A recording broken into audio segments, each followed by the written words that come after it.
thing as a mistake. I used to believe that like it was written down in flames.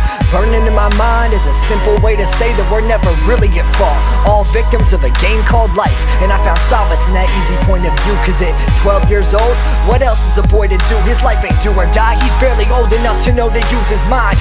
Then my down the street neighbor committed suicide. I was shocked, and when I visited his wake, you're still trying to say there's no such thing as a mistake? He took his own life, you're trying to tell me that was God's will? 6 years have passed and thinking back the pain is raw still. He was just a freshman with tons of things on his mind. I used to see him skateboard through my neighborhood all the time, and I thought that was so cool. So when I finally got some wheels and he helped me learn how to ollie, man, that was so ill. We weren't that close, but as I recall, there's nothing like a tragedy to make that giant distance seem small. On top of that, his rap talent proved its worth even in death, because the night after he died, I wrote my first verse. And just like that, I burned a little bit brighter, and the weight of the world seemed a little bit lighter. Even though he had an outlet, he still couldn't escape.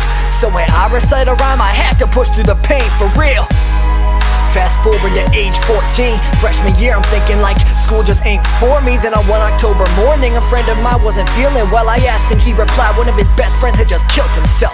A separate tree, but it was planted by the same seed. I wasn't just grieving, I was dumbfounded and angry. He was the same age as me and kinda everyone he knew. I couldn't understand why that was a path anyone would choose. More so, I'd already endured this pain before. As a kid, after that first time, I thought there couldn't be more. More pain, more suffering, I never thought there'd come a day, let alone two, and my parents wouldn't know what to say when I would ask him why he did what he did. And that scared me to my core, it was sickening as shit. If everybody's supposed to live it, you can't mess with the fates. How can blatantly rejecting this gift not be a mistake? Age 15, sophomore year, September 10th flew by. The day after, I remember where and when. In the school library at the start of 6th period, a voice came on the intercom sounding somber and serious.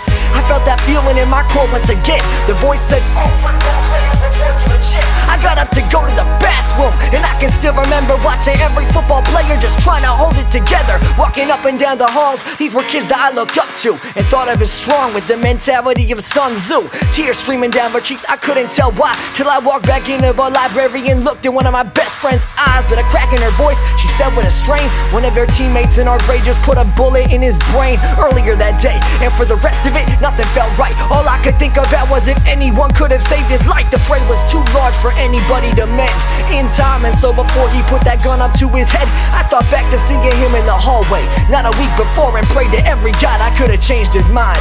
The reason I have for speaking on this subject in depth is I operate out of passion and will to inspect every parameter of this phenomenon we call depression, in the desperate hopes that maybe I'll get someone's pain to lessen. You see, I project a lot of things. Sometimes it's tolerance, competence, vulgarity, sincerity, confidence, vulnerability, verbal agility, and all of it is authentic, and I will always accept the consequence. Cause to me, we all walk this earth pushing boulders, and maybe I've got an angel looking down over my shoulder, maybe I don't, but either way I don't have an ego. I have a needle down through my cerebral that's fighting evil. I'm not cocky, it's an obligatory sense of objectivity. I still exist, and so our last dreams have got to live in me. I still command the privilege of a heartbeat, so insults will never harm me. I'm here solely to talk and walk these kids through each and every roadblock in their lives. Cause if there is even a fraction of a chance that my words will help you survive, I don't need any other reason to perform with rapid breaths. Every rhyme, every line, I'll make sure it's at its best. Cause if you were trying to reach out and grab a child off a ledge, wouldn't you want that arm to be the strongest that it can? Exactly, so to me there are no throwaway bars. Cause every time I get the pen, I trust their soul to take charge. And even if my lungs burst, I don't make it through the night, I'll have died knowing I tried to save a life. The light within our eyes is unparalleled to every degree, but unfortunately, we all can feel neglected and weak. We all can get down to that point where what we feel just isn't stopping, and that can seem like no other option. I've been walking on that edge my whole life and witnessed others that have fallen, so I can't afford to stop as they're stalling. If there's no such thing as a mistake, somebody tell me why he hung himself, while the second kid did the same, and the third kid shot himself. Somebody fucking tell me why, in order to discover my passion, there had to be a son taken from his mother, then another one, and another one. Somebody tell me what I've done to deserve my life, while those three kids all suffered tons, huh?